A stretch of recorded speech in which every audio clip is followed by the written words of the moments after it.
Bueno, yo creo que hemos empezado mal a la hora de defender. Nos han hecho canastas muy fáciles al principio, llevan una anotación muy alta. Es verdad que nosotros, pues también a la hora de atacar, pues hemos estado más o menos bien.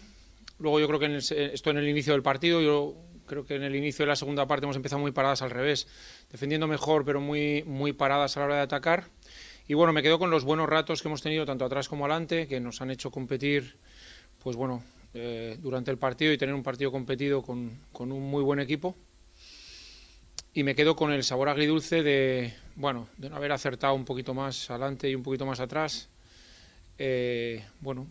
Para poder haber acabado ganando un partido que yo creo que hemos competido bien. Yo hoy estoy orgulloso del equipo. El equipo ha jugado por momentos muy buen baloncesto, que es lo que estamos buscando, tanto en ataque y en defensa. Y bueno, pues estos baches intentaremos limarlos y que el siguiente partido suponga ganar.